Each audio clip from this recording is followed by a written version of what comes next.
¿Qué tal? Les habla Benjamín Valdivia. Les doy la bienvenida a una más de nuestras microcharlas. Nuestro tema de hoy es la diferencia. En el mundo francés, la cultura francesa de la segunda mitad del siglo XX, surgió la frase que ya venía desde otro tiempo, vive la différence, o sea, viva la diferencia. Y se refería específicamente a esa diferencia biológica entre hombres y mujeres que podía producirse en un encuentro erótico. Y ese vivir la diferencia parecía ser lo contrario a los ideales de la propia Revolución Francesa, que son los ideales liberales de la cultura de nuestro tiempo, que se basan en la igualdad.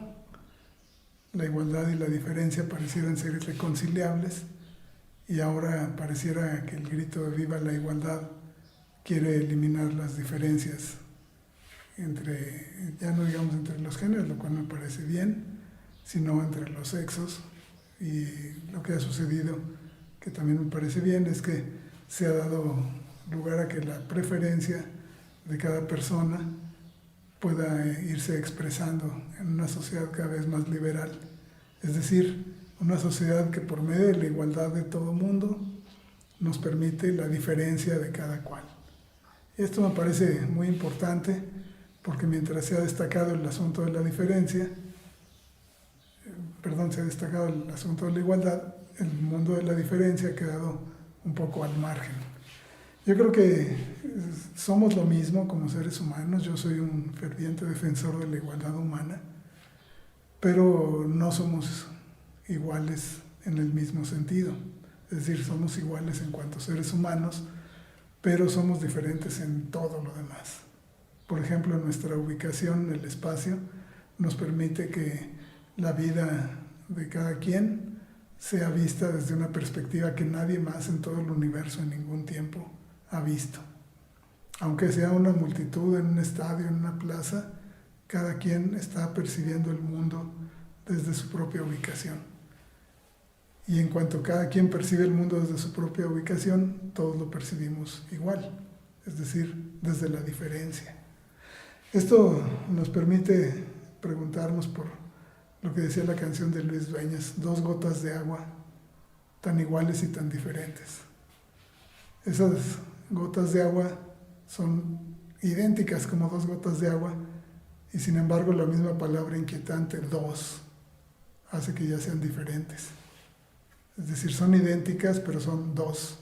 Y al ser dos, quiere decir que son diferentes. Una y dos.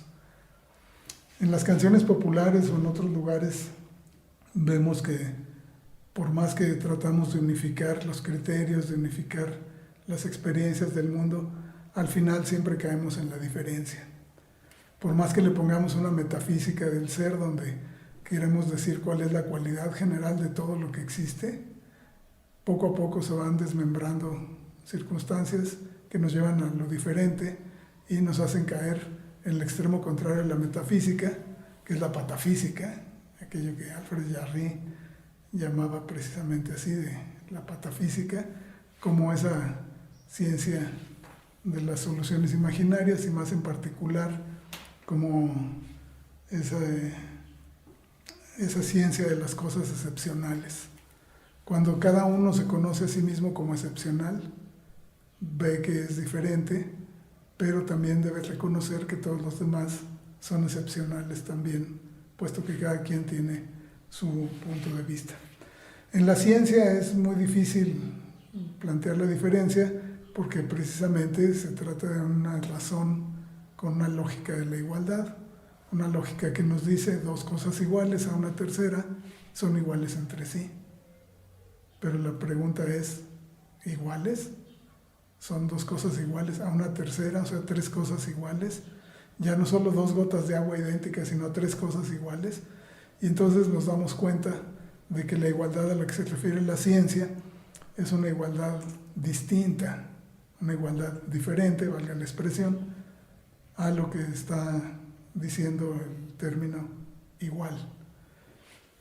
Por muy exactas que sean en todo, las cosas difieren en ubicación, difieren en materia, Y esto causó a lo largo de la historia, especialmente desde la Edad Media en adelante, causó el que se conoce como problema de la individuación, que es lo que hace que algo sea lo que es y no otra cosa.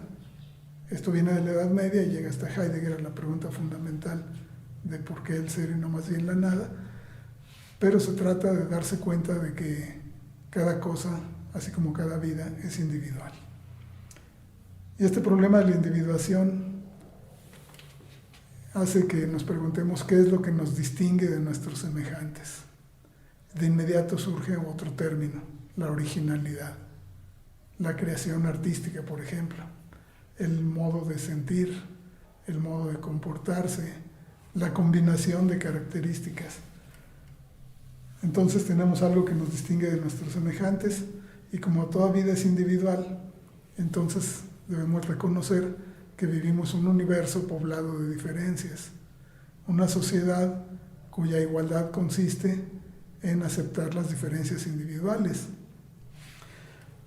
En este universo de la diferencia, donde todo es igual porque todo es diferente, en esta dialéctica de la igualdad y la diferencia, vemos que está una posibilidad de la aceptación social de todas las manifestaciones individuales que sean válidas, de tal modo que no pongamos restricciones a la experiencia social, más allá de lo que es la vida y la libertad de las personas.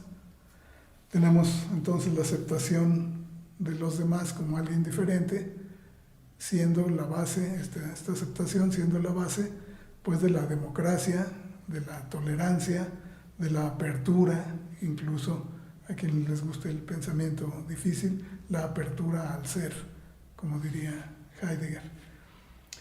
Así que no hay que esperar que los demás sean como nosotros, no solo como nosotros, sino ni siquiera como nosotros queremos, sino que hay que asumir ser diferentes, porque ahí está la tolerancia y ahí está el modo de convivir en una sociedad democrática contemporánea, donde buscamos la igualdad humana, pero a partir del reconocimiento de que esa igualdad se basa en la absoluta diferencia de todos los individuos. Eso diríamos por ahora y nos veremos en otra de nuestras microcharlas. Hasta luego.